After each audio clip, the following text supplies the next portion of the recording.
হায়াত যখন শেষ হয়ে যাবে তখন আমাদেরকে চলে যেতে হবে। তবে যাব যে কি নিয়ে যাব? কিছু নিয়ে যাওয়ার দরকার আছে না নাই? বেয়ার বাড়িতে যায় হাতে করে কিছু নিয়ে যায় কি যায় না? কথা বলুন। বন্ধুর বাড়িতে যায় কিছু নিয়ে যাওয়া লাগে কিনা? বন্ধুগণ আমার, ভাইয়েরা,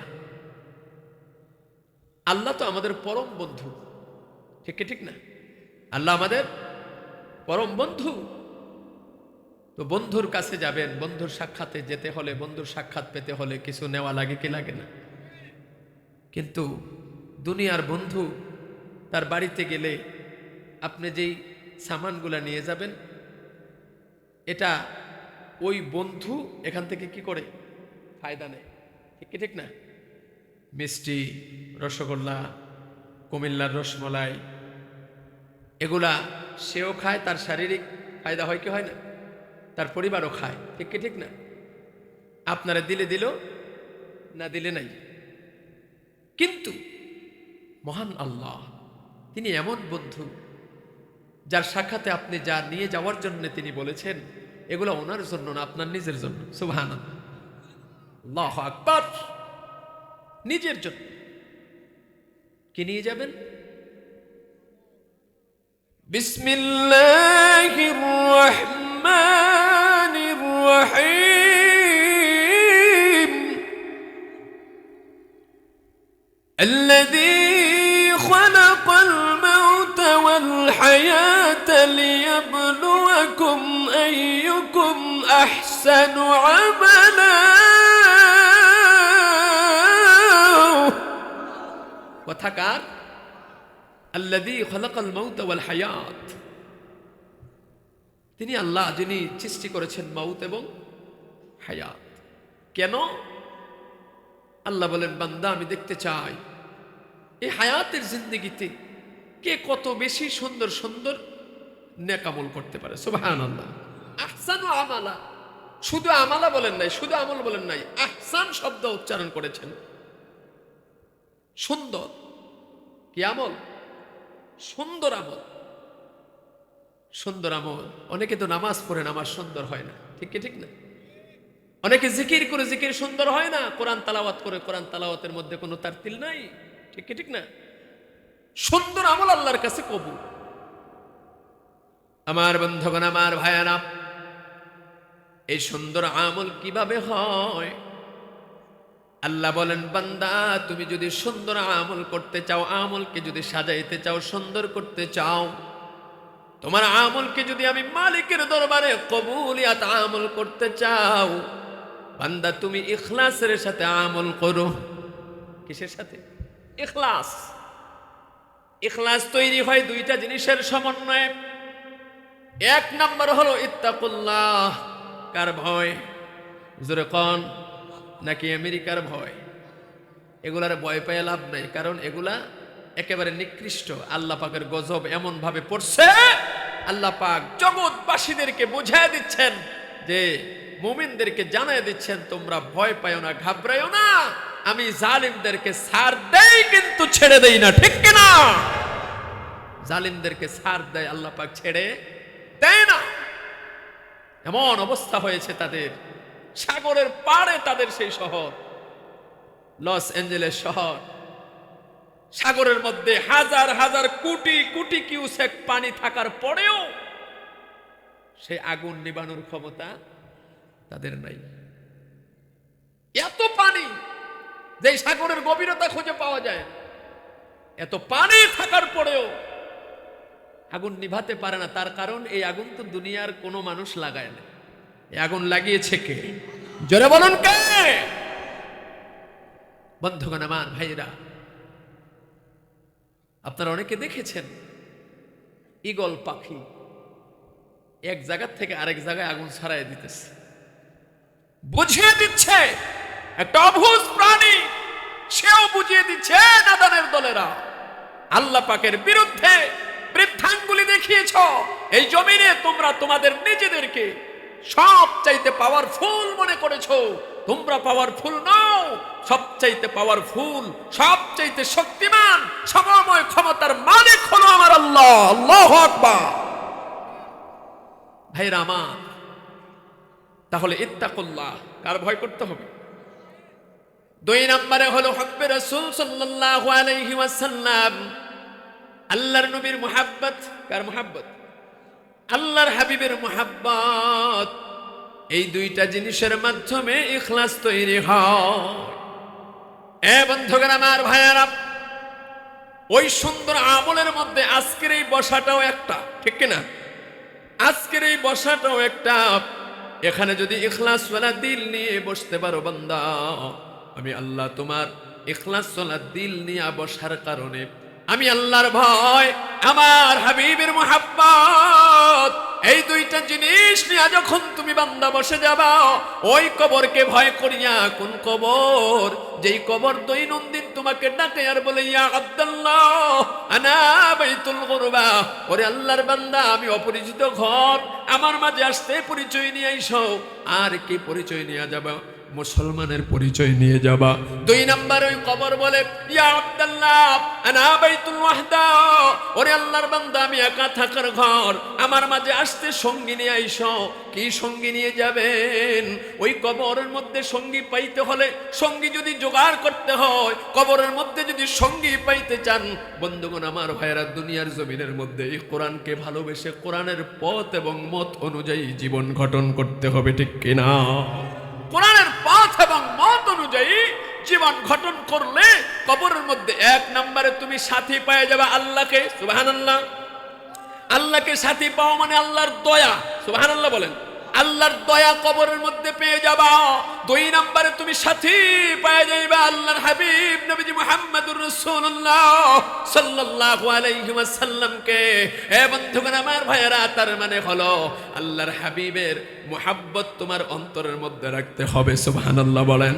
ভাইয়েরা আমার, বন্ধুগণ আমার, এই কোরআনকে যখন আপনি মানবেন, এই কোরআন অনুযায়ী যখন জীবন গঠন করবেন, তখন আপনার কোরআন, এই কোরআনটা আল্লাহ পাক সুন্দর সুদর্শন একজন যুবকের রূপ ধারণ করাইয়া আপনার কবরের মধ্যে আপনার মাথার পাশে বসায় দেবেন। যিনি, তিনি কে? জোরে বলুন, তিনি কে? বন্ধুগণ আমার, ভাইয়েরা, ওই কবরের মধ্যে সুন্দর সুন্দর আমলগুলো আপনি সাথে পাওয়া যাবেন। তিন নম্বরে কবর ডেকে ডেকে বলে, ইয়া আব্দুল্লাহ আনা বাইতুত তুরাব, ও বান্দা, আমি কবর, মাটির ঘর, আমার মাঝে আসতে সাবধানে আসিও, আমার মাঝে আসতে চিন্তা ভাবনা করে আসিও। নবীজি সাল্লাল্লাহু আলাইহি ওয়াসাল্লাম কবরের অবস্থান সম্বন্ধে আলোচনা করতে গিয়ে দুইটা হাত মোবারক এইভাবে একটার পর এক এইভাবে ঢুকিয়ে দিয়ে বলতেছেন, সাহাবারা, কবরের মধ্যে যারা সাবধান হয়ে না যায়, সুন্দর সুন্দর আমল নিয়ে না যাবে, ঈমান লয়া কবরের মধ্যে না যাবে, বেনামাজি হয়া, বেঈমান হয়া, সৎখর হয়া, মদখর হয়া, বেপর্দাশীল নারী হয়া, দায়ুস হয়া যারা কবরের মধ্যে যাবে, আল্লাহর নাফরমান হয়া যারা কবরের মধ্যে যাবে, জালিম হয়া যারা কবরে যাবে, কবরের দুই পাশের মাটি এমন ভাবে চাপ মারবে, এইভাবে আল্লাহর হাবিব বলেন, সাহাবারা, আমার হাতের দিকে তাকাও, যেমনি ভাবে আমার আঙ্গুলগুলো একটার ভিতর আরেকটা ঢুকে গেছে, এমনি ভাবে বেঈমানের এক পাজরের হাড্ডি ডান পাজরের হাড্ডি বাম পাজরের ভিতরে ঢুকে যাবে। আল্লাহু আকবার। বন্ধুগণ আমার, ভাইয়ারা, ওই কবর তার চতুর্থ নাম্বার পরিচয় দেয়, ইয়া আব্দুল্লাহ আনা বাইতুত তুত, ও আল্লাহর বান্দা, আমি পোকামাকড়ের ঘর, আমি সাপ বিচ্ছুর ঘর, আমার মাঝে আসতে সাবধানে আসিও। ওই কবরের মধ্যে, বেনামাজির কবরের মধ্যে সাপ থাকবে, একটা সাপে একবার যদি তাকে ধ্বংসন করে, কিতাবে লিখেন 40 বছর পর্যন্ত ওই ধ্বংসন করার বিষ তার কমবে না, জ্বালা যন্ত্রণা থাকবে। এইভাবে একের পর এক ধ্বংসন করতেই থাকবে, এক একটা বিচ্ছু এত বড় হবে। ও বন্ধুগণ আমার, ভাইয়ারাও, এই যে সোফার মধ্যে আমরা বসেছি, আল্লাহর নবী বলেন, এক একটা বিচ্ছু এত বড়, যার পিঠের উপরে সোফা মনে করে কেউ বসতে পারবে, এত বড়। নাউজুবিল্লাহ বলবেন না? ভাইয়ারা আমার, বন্ধুগণ আমার, আল্লাহর নবী বলেন, ওই কবরের কথা স্মরণ করে যদি তোমরা কোন আলাইকুম বিমুজালাসাতিল উলামা, হক্কানি রব্বানি উলামায়ে কেরামদের মজলিসের মধ্যে বসে যেতে পারো, আল্লাহ পাক তোমার ওই ইখলাস সালাত দিল নিয়ে বসার কারণে জিন্দেগীর সমস্ত গুনাহগুলো মাফ করিয়া বান্দা তোমার নামটা জান্নাতের খাতায় উঠাইয়া দিবে। इखलास की अमाल ये जन्नत की हमरा, इखलास की अमाल ये जन्नत की हमरा, परहेज की मकासद ये जो तक़वा से हासिल मंद, परहेज की मकासद ये जो तक़वा से हासिल मंद बेगैर जो अमाल हो इखलास व तक़वा बेगैर जो अमाल हो इखलास व तक़वा बर्बाद तेरे जिंदगी ऐ होश नज़रमंद बर्बाद तेरे जिंदगी ऐ होश नज़रमंद तो मर्द मुसलमान हो तू मर्द मुसलमान एक हाथ में तलवार एक हाथ में कुरान एक हाथ में तलवार एक हाथ में कुरान तौहीद तो सीना में अमानत है हमारा आसान ही मिटाना नमो निशा हमारा आसान ही मिटाना नमो निशा हमारा उम्मत में तुम्हारी है गुलामों में तुम्हारा उम्मत में तुम्हारी है गुलामों में तुम्हारा तकदीर हमारी है मुक़द्दर है हमारा तकदीर हमारी है मुक़द्दर है हमारा ऐ मीम में महबूब है मतलुक का इशारा फिर क्यों न हो महबूब खुदा नाम मोहम्मद फिर क्यों न हो महबूब खुदा नाम मोहम्मद तकबीर में कलमा में नमाजों में अज़ा में ऐ नाम इलाही से मिला नाम मोहम्मद ऐ नाम इलाही से मिला नाम मोहम्मद फरमाते हैं आदम को मुझे खुल्द दरी में लिखा हुआ तो बाब मिला नाम मोहम्मद लिखा हुआ तो बाब मिला नाम मोहम्मद जोरकन अल्लाहु আকবার খারাপ লাগতেছে নাকি আলোচনা চলবে ইনশাআল্লাহ চলবে চলবে থাকবেন না ভাগবেন কারা কারা ভাগবেন হাত তোলেন ওয়াজ মনে রাখছো আল্লাহ কবুল করুক বলুন আমিন ভাইরা আমার পবিত্র কালামে পাকের একটি আয়াত আপনাদের সামনে আমি তেলাওয়াত করেছি রাসূল আরবি সাল্লাল্লাহু আলাইহি ওয়াসাল্লামের অমীয় বাণী অসংখ্য হাদিস শরীফ থেকে দুটি হাদিস আপনাদের সামনে তুলে ধরেছি আল্লাহ যেন তার এই গোলামকে এই দুটি হাদিসের প্রতি এবং এই আয়াতের প্রতি খেয়াল করে হক কিছু কথা যেই কথাগুলো আউয়ালান আমার নিজের জন্য এবং আপনাদের জন্য হেদায়েতের ফাতেহ হয়ে যায় আমরা যেন আমল করে হেদায়েত প্রাপ্ত হয়ে যেতে পারি সকলে বলি আমিন আল্লাহ পাক যেন ওরকম কিছু কথা বলার তৌফিক দান করে ভিক্ষা দান করে সকলে বলি আমিন ভাইরা আমার আমি আপনাদের সামনে যে আয়াতটি তেলাওয়াত করেছি পবিত্র কোরআন এ কোরআনের সর্ববৃহৎ সূরা এ কোরআনের মধ্যে কোনো ভুল নাই নাকি আছে কোনো ভুল আছে পৃথিবীর জমিনে কত কিতাব কত বই কতজনে লেখে কত লেখক তার লিখনির মাধ্যমে মানুষের হৃদয় জয় করে নিয়েছে ঠিক কি ঠিক না যেমন আল্লামা ইকবাল রাহমাতুল্লাহি আলাইহি ঠিক কি না ওনার লিখনির মাধ্যমে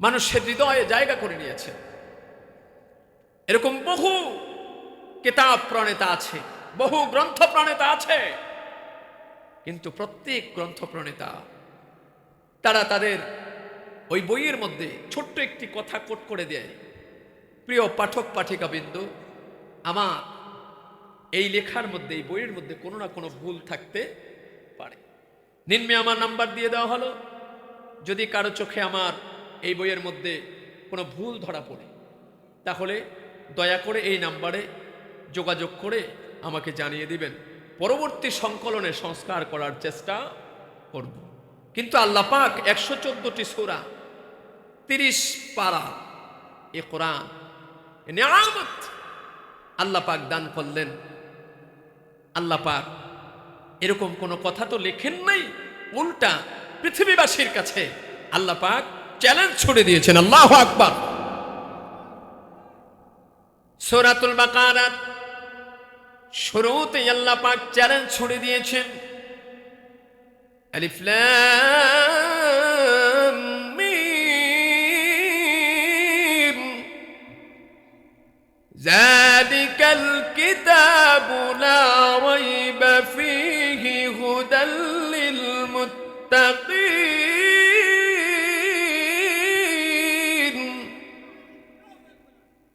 আপনারা কি ডরাইতেছেন নাকি? জালিমের দিন শেষ, কোরআনের বাংলাদেশ, ঠিক কিনা বলুন? টামটাবাসীরা আল্লাহু আকবার বলতে ভয় পাইতেছে, বুঝলাম না। টামটাবাসীরা আল্লাহু আকবার বলতে ভয় পায় কেন? মুমিন তো একমাত্র আল্লাহকে ভয় পাবে, ঠিক কিনা?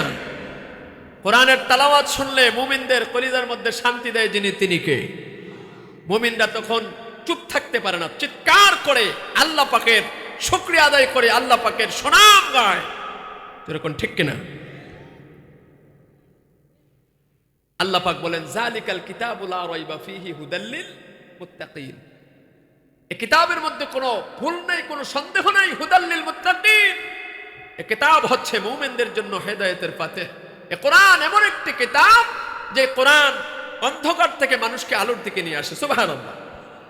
যে কোরআন জাহান্নামের রাস্তা থেকে মানুষকে জান্নাতের রাস্তায় নিয়ে আসে, আল্লাহু আকবার। যে কোরআন সন্ত্রাসীদেরকে সহি খাঁটি মানুষ হিসেবে তৈরি করে দেয়, আল্লাহু আকবার। আমার বন্ধুগণ, আমার ভাইয়েরা, এই পবিত্র কোরআনের দ্বিতীয় নাম্বার সূরা, সর্ববৃহৎ সূরা, প্রথম সূরার নাম হলো ফাতিহা, সূরাতুল ফাতিহা। শব্দের অর্থ কি? সূচনা, শুরু। ফাতিহা শব্দের অর্থ কি? শুরু, সূচনা। এটা একটা, এই সূরা ফাতিহার নাম আমি পেয়েছি প্রায় 18 থেকে 19টা।